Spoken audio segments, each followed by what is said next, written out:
Friend, कैसे हो आप लोग। आई होप आप सब मस्त होंगे और आपकी पढ़ाई चल रही होगी। तो पढ़ाई के दौरान हम आपको यहाँ पर एक सवाल बताएंगे। वो सवाल होगा कि अगर आपको सामने एक सवाल दे दिया जाए जिसे उसमें होता है कि आपको दशमलव का गुणा दे दिया जाए और दशमलव का गुणा कैसे सॉल्व किया जाए, तो आप कैसे सॉल्व करेंगे। यानी कितने अंक बाद सबसे पहले देखना है कितने अंक बाद जो गुणा दिया गया है उसमें कितने अंक बाद दशमलव लगा है, और जिससे गुणा करवाया जा रहा है उसमें कितने अंक बाद दशमलव लगा है। यानी ये संख्या होगी। और जैसे कि यहाँ पर दिया गया है, सबसे पहले एक ही संख्या में, मतलब एक ही जो जिससे गुणा होगा उसमें केवल दशमलव दिया गया है, और दूसरी संख्या में यानी जिससे गुणा हो रहा है और जिससे गुणा करवाया जा रहा है उसमें दोनों में दशमलव दिया गया है। तो उसको, उस संख्याओं को कैसे सॉल्व करें, यानी उस गुणा को कैसे सॉल्व करें। तो सॉल्व करने के लिए सबसे ईजी और सबसे आसान विधि है। यहाँ पर आपको एक बार देखना है। इस वीडियो को समझने के लिए पूरी वीडियो देखनी पड़ेगी और आपको आसानी से ज्ञात हो जाएगा कि किस प्रकार इस सवाल को लगाते हैं। तो चलिए सबसे पहले देखते हैं कि इस सवाल को कैसे लगाया जाता है। तो सबसे पहले यहाँ पर हम क्या देखें कि हम वो संख्या देंगे जिससे गुणा हो रहा है और जिससे गुणा करवाया जा रहा है। तो यानी यहाँ पर है 75.8 गुणे 3। तो सबसे पहले क्या करेंगे, बराबर का चिन्ह लगाएंगे और यहाँ पर दिया गया है 3 है ये। तो क्या करेंगे, सबसे पहले गुणा कराएंगे।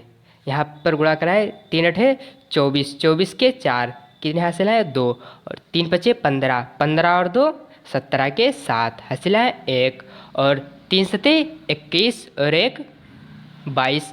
कितने अंक बाद दशमलव लगा है, एक अंक बाद। यहाँ पर एक अंक बाद दशमलव लगा है, हम एक अंक बाद यहाँ पर दशमलव लगा देंगे। तो क्या हुआ, ये हमारा आंसर हो गया, जो कि हमारा है दशमलव का गुणा। आसानी से क्या हो गया, सॉल्व हो गया। अब हमारा दूसरा संख्या है। दूसरा संख्या यह है कि 45 गुणे 2। इसको आप कैसे सॉल्व करेंगे। तो सबसे पहले क्या करेंगे, 2 का गुणा 5 से कराएंगे। 2 पंचे 10, 10 के 0 हासिल आई 1, और 2 चौक 8, एक हासिल आया 9। यहाँ पर कोई दशमलव का चिन्ह नहीं है तो यहाँ पर दशमलव का चिन्ह नहीं लगाएंगे क्योंकि ये साधारण गुणा है।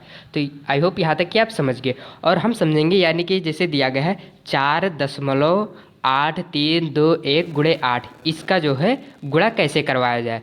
तो यहाँ पर जितनी भी संख्या दशमलव के बाद लिखी जाएगी उसको एक एक अंक करके पढ़ा जाएगा। जैसे 8 3 2 1। तो सबसे पहले क्या करेंगे, यहाँ पर सबसे पहले हम इनका गुणा कराएंगे। 8 का गुणा 1 से कराएंगे। 8 एकन्नम 8, 8 दूनी 16 के 6 हासिल आए 1, 8 3 24 और 1 25 के 5 हासिल आया 2, और 8 अठाई 64, 64 और 2 66 के 6 हासिल आई 6, और 8 3 24, 8 चौक 32, 32 और 6 38।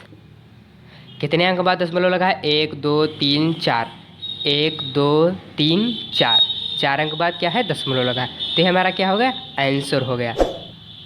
क्या हो गया, आंसर हो गया। अब यहाँ पर हम देखेंगे, यानी कि 74.5 गुणे 2.1, इसका गुणा दिया गया है। तो इसको कैसे सॉल्व करेंगे। तो सबसे पहले क्या करेंगे, सबसे पहले 1 से गुणा कराएंगे। 1 पचे 5, 1 चौके 4, 1 सते 7, गुणे का चिन्ह यहाँ पर लगाएंगे।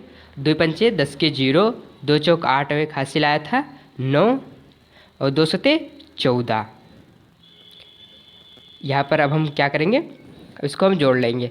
तो यहाँ पर है 5, और ये 4 और 0 क्या हो जाएगा, 4 हो जाएगा, और 9 और 7 16, 16 के कितना होगा 6, हासिल आया कितना 1। यहाँ पर 4 है तो क्या करेंगे, 4 और 1 हासिल आया था, वहाँ पर 5 कर देंगे, और 1 ऐसे उतार देंगे। अब यहाँ पर हमें देखना है दोनों संख्याएं जो है, दोनों संख्याओं में दशमलव दिया गया है, तो उसको कैसे सॉल्व करेंगे। यानी दोनों संख्याएं जो है दशमलव का, दोनों दशमलव के बाद वाली संख्याओं को हम जोड़ लेंगे। जैसे 1 2, तो यहाँ पर 2 यानी यहाँ से लेंगे 1 और 1 2, 2 संख्या बाद दशमलव यानी लगा है, तो 1 और 2 क्या हो जाएगा, 156.45। ये हमारा क्या हो जाएगा, आंसर, यानी 156.45 ये हमारा आंसर हो गया। और दूसरी संख्या है इसी प्रकार